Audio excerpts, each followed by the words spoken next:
Oui, merci. Alors, après, je me suis demandé, mais qu'est-ce que je suis venu faire dans cette galère?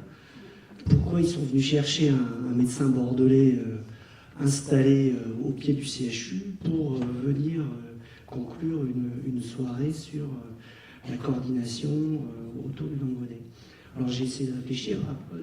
D'abord, je me suis dit, bon, peut-être parce que je suis navalais et que le maire est un ancien navalais, peut-être parce que j'étais interne ici, peut-être que j'ai des amitiés locales, je ne sais pas. Bon, peut-être plus parce que les questions de la vulnérabilité sont des sujets qui m'intéressent et que je porte au sein du département de médecine générale de l'Université de Bordeaux, parce que c'est des sujets prioritaires. Alors moi, j'ai retenu un mot de cette soirée, c'est le mot de la complexité. Alors, la complexité, elle a traversé toutes ces discussions, d'abord parce qu'on a parlé d'humain, et parler d'humain, c'est parler du ressenti, d'un imaginaire, de sa souffrance, c'est parler d'organisation politique, territoriale, c'est parler d'équité sociale, c'est parler de solidarité, c'est parler de concept, c'est parler de pluridisciplinarité, donc on a fait parler que de complexité. Et j'ai essayé de retrouver une phrase d'un journaliste américain qui est du début du siècle passé, qui s'appelait Henry Louis Mencken, et qui disait « Il existe pour chaque problème complexe une solution simple, directe et fausse ». Donc toutes les solutions que nous avons abordées ce soir sont fausses du fait de la complexité du sujet. Alors je pense qu'on peut trouver des solutions à la complexité, et vous les avez globalement posées tous de manière tout à fait précise et pertinente. Alors je dirais que la complexité, on peut la décomposer autour de trois piliers. Le premier, c'est celui des valeurs. Le deuxième, c'est celui du processus. Et le troisième, c'est celui du discours.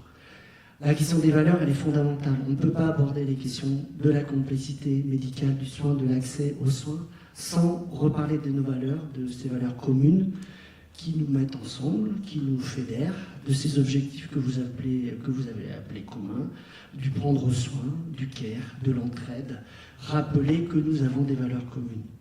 Et ça a été tout à fait bien rappelé en parlant de ces valeurs qu'ont porté la médecine libérale en 1928 et de tous ces textes qui ont construit aujourd'hui notre système de santé.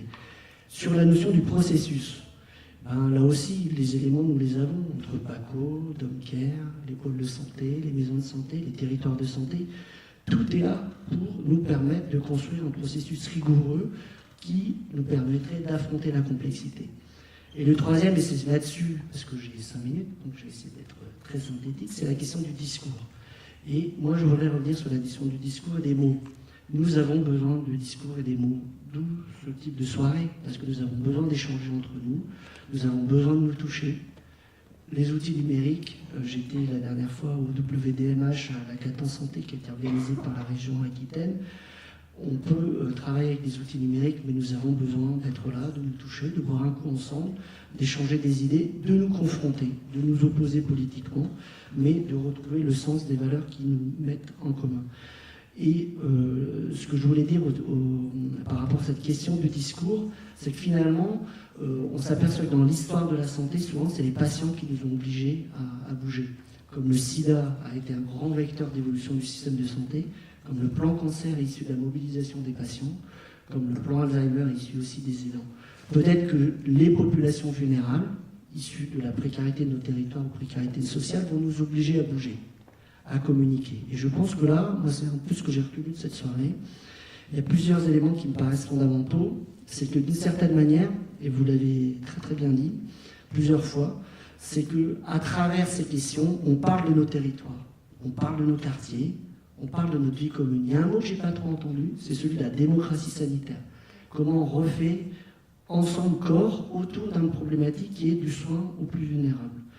Le deuxième élément, c'est qu'on remet de l'éthique, on remet du sens à ce projet commun qui est la couverture de notre système de protection sociale.